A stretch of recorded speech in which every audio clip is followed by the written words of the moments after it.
Bonjour à tous, alors aujourd'hui nous allons faire un petit bonnet de Noël pour compléter le deuxième jour de notre calendrier de l'Avent. Donc pour cela vous aurez besoin de rouge indien numéro 24 en soft et de blanc numéro 0 en soft également. Déjà on va prendre un peu de rouge comme ceci. Donc on n'a pas besoin d'une très grande quantité. Voilà.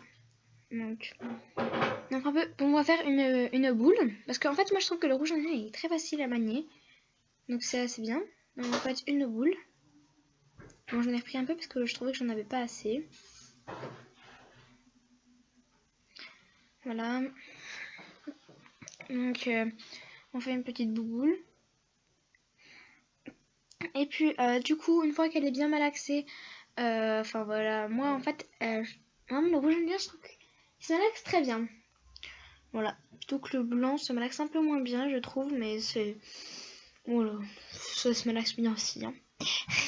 Donc, on va faire notre boule et on va venir un peu l'aplatir à l'aide de nos doigts, comme ça. Et après, on va prendre un rouleau et on va venir un peu plus l'aplatir. Et puis, on va lui donner la forme un peu d'abord d'un cône. Puis après, on va un peu tordre ce cône sur le côté. Donc, à l'aide de... Moi, je prends mes deux petits doigts. Je trouve que ça fait une belle forme. Donc, voilà. Donc après vous pouvez réaplatir si vous le trouvez trop gros et faire la forme sur le côté. Donc après vous coupez l'excédent en bas de votre chapeau. Et après vous allez prendre le blanc. Alors pour le blanc, il faut absolument que vous vous laviez les mains avant de le manipuler. Que vous laviez tous vos ustensiles parce que sinon après il va prendre la couleur de votre pâte à blanc. Et donc moi je vais me laver les mains. Voilà. Donc je me suis lavé les mains. Donc maintenant on va venir faire les petits endroits blancs du bonnet, c'est-à-dire... comment dire, c'est la partie qui va aller sur votre front, enfin, si c'était un vrai bonnet, et le petit pompon. Pour l'instant, on va malaxer la pâte blanche en s'étant lavé les mains. Puis, une fois qu'on a bien malaxé la pâte blanche, on va venir... là, j'en fais une boule, mais en fait, il faut faire un boudin. Donc, un boudin qui va être fin. Enfin, en fait, c'est par rapport à la longue... Enfin, à la... En fait, c'est par rapport à la grosseur de votre bonnet, il va être plus ou moins fin. Alors, du coup, là, je l'ai fait un peu fin. Et maintenant, à l'aide d'un cure-dent, je vais venir texturer. Donc, je vais faire des petits ronds dans la pâte. Et en fait, il y a des petits bouts qui vont venir se décoller. Et je vais venir les recoller. Et ça va faire vraiment un effet laine, vous verrez. Si vous faites beaucoup de petits ronds dans la pâte, comme ceci, ça va vous faire vraiment un effet laine. Donc, voilà. C'est ma technique pour faire l'effet laine.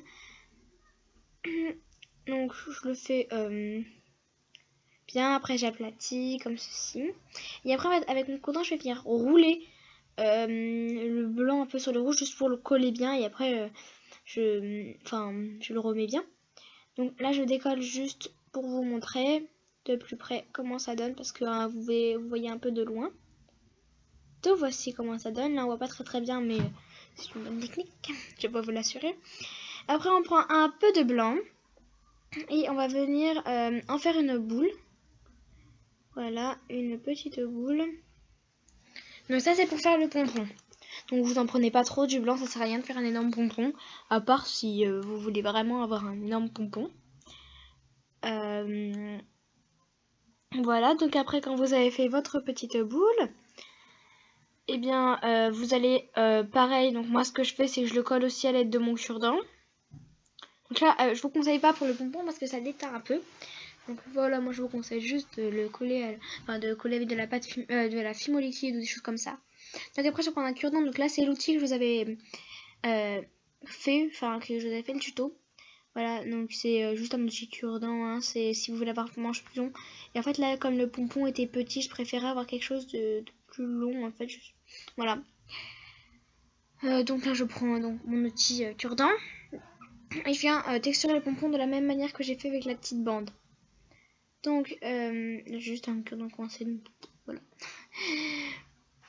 Donc, après, je vais prendre juste, moi je prends un petit bout de papier parce qu'en fait, ça se décolle bien avec un petit bout de papier, donc j'ai juste pris un petit bout de papier pour le décoller. Et après, là, je viens juste par l'arrière recoller certains petits détails qui n'étaient pas bien collés. Par exemple, la bande du bonnet qui enfin la bande du front sur le bonnet. Puis aussi le pompon qui n'était pas bien collé. Mais du coup, ça a un peu enlevé tous les détails. Et du coup, je vous conseille à ce moment-là de revenir texturer si ça vous a enlevé les détails. Là, je reviens un tout petit peu texturer parce que ça m'avait un peu enlevé de détails, mais ça allait. Donc là, je viens juste un tout petit peu texturer. Et mon bonnet va être terminé. Donc voilà, après vous avez juste à planter un clou à œil dans le pompon et à le cuire 30 minutes à 110 degrés. Voilà, j'espère que ce DIY vous aura plu et je vous dis à demain pour la prochaine vidéo pour remplir votre 3e case. Voilà, merci d'avoir suivi, abonnez-vous.